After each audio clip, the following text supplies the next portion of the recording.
مرتبہ آپ تک پہنچا. ایک مرتبہ بلند آواز سے اور درود شریف پڑھ لیں.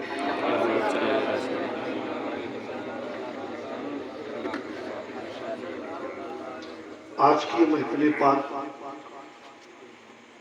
جس کا خاص تعلق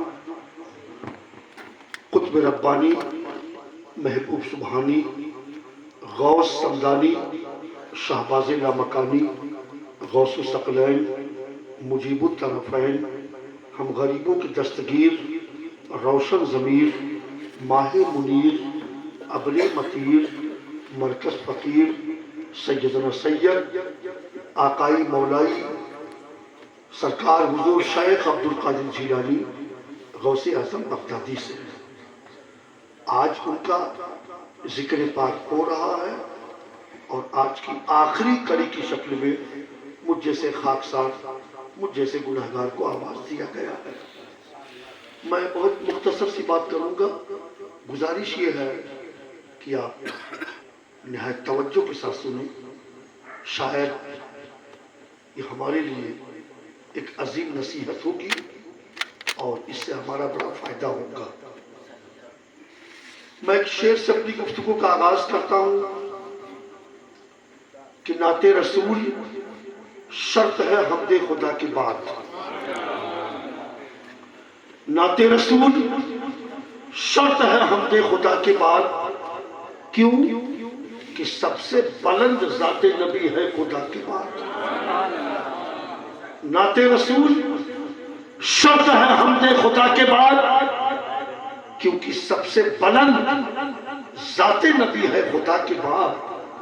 اور مثل نبی کی بات تو رہنے تو منکر ہو، مثل نبی کی بات تو رہنے تو منکر ہو.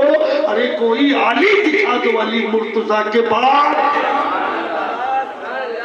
مثل نبی کی بات تو رہنے تو منکر ہو، ارے کوئی علی دکھا دو علی مرتضیٰ کے بعد.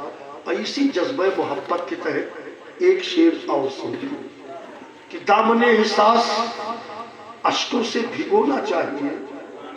دامن احساس اشکوں سے بھگونا چاہیے.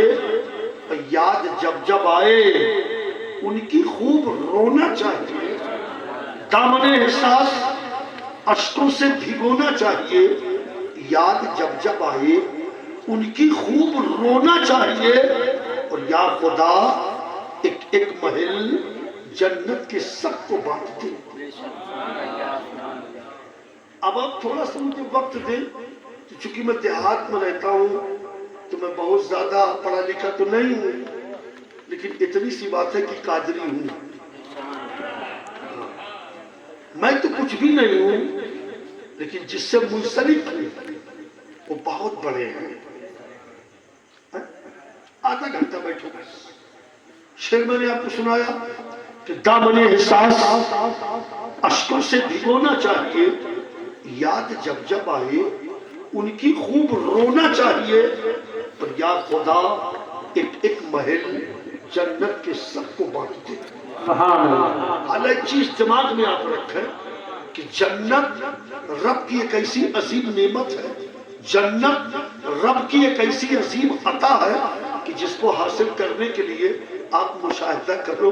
نمازی نماز پڑھے مقصد جنت، روزہ دار روزہ رکھے مقصد جنت، نوافل ادا ہو رہی ہے مقصد جنت، حج بیت اللہ شریف کا سفر ہو رہا مقصد جنت، غریبوں کی مدد ہو رہی ہے مقصد جنت، چھوٹوں پر دستے شفقت رکھا جا رہا ہے مقصد جنت، بڑوں کا احترام ہو رہا ہے مقصد جنت، تلاوت قرآن ہو رہی ہے مقصد جنت. رب کے مجھے بولنے کا وقت تو مائک بند کر دو.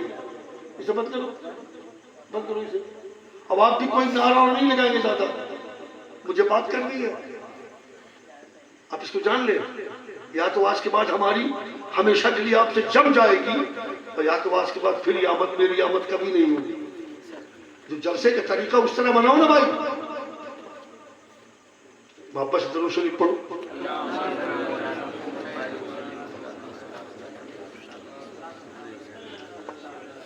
میں عرض یہ کر رہا تھا کہ جتنے نیک عمل ہوتے ہیں سب کا مقصد جنت ہے کہ اللہ مجھ سے راضی ہو جائے، مجھے جنت عطا کر دے۔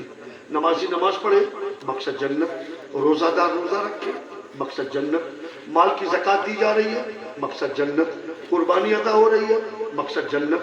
غریبوں کی مدد ہو رہی ہے، مقصد جنت۔ کمزوروں کو سہارا دیا جا رہا ہے، مقصد جنت۔ ماں باپ کی خدمت ہو رہی ہے، مقصد جنت۔ پڑوسی کا حق ادا کیا جا رہا ہے، مقصد جنت۔ تلاوت قرآن ہو رہی ہے، مقصد جنت۔ نوافل کی کثرت ہو رہی ہے، مقصد جنت۔ حاجی صاحب حج کے لیے جا رہے ہیں، مقصد جنت۔ یہ سارے لوگ، کام تو الگ الگ ہے، عمل الگ ہے، لیکن مقصد ایک ہے، آرزو ایک ہے، خواہش ایک ہے، چاہت ایک ہے، پسند ایک ہے، نشانہ ایک ہے، ٹارگیٹ ایک ہے، لکش ایک ہے کہ اللہ مجھ سے خوش ہو، مجھے جنت عطا کر دے۔ لیکن اسی لیے زمین پر ساری دنیا اپنے ہر نیک عمل کا مقصد بدلہ جنت چاہتی ہے، لیکن اسی لیے زمین پر ایک جماعت ایسی بھی ہے، ایک لابی ایسی بھی ہے، ایک ٹولی ایسی بھی ہے، ایک قافلہ ایسا بھی ہے۔ وہ کون ہے جانتے ہو؟ اس جماعت کو عاشق غوث اعظم کہا جاتا ہے، عاشق مصطفیٰ۔ ساری دنیا جنت چاہتی ہے، لیکن اسی زمین پر ایک جماعت ایسی ہے جس کی پہچان یہ ہے کہ پھٹا پرانا لباس ہے، زلفیں الجھی ہے، چہرے پہ گرد و غبار ہے، پاؤں ننگا ہے، ہاتھ میں تسبیح کا دانا ہے، یا نبی کی رنگ لگانا ہے۔ میں نے جب ان جماعت والوں سے پوچھا، ان کا حال یہ ہے کہ رہنے کے لیے ٹوٹی جھوپڑی ہے، کھانے کے لیے سوکھی روٹی ہے، بیٹھنے کے لیے ٹوٹی چٹائی ہے، اور حقیقت یہ ہے کہ دیوانے کے بس میں کل خدائی ہے، کل خدا۔ ساری دنیا جنت چاہتی ہے۔ جب میں نے اس دیوانے سے پوچھا، دیوانہ تو بتا، مستانہ تو بتا، شیدائی تو بتا، عاشق تو بتا، جانسار تو بتا، اہل محبت تو بتا، تو کیا چاہتا ہے؟ تو دیوانے نے کہا کہ جب میں دعا کرتا ہوں تو اپنے پروردگار سے جنت نہیں مانگتا۔ ہم نے کہا پھر کیا مانگتے ہو؟ تو دیوانے نے کہا میں یوں دعا کرتا ہوں، یا خدا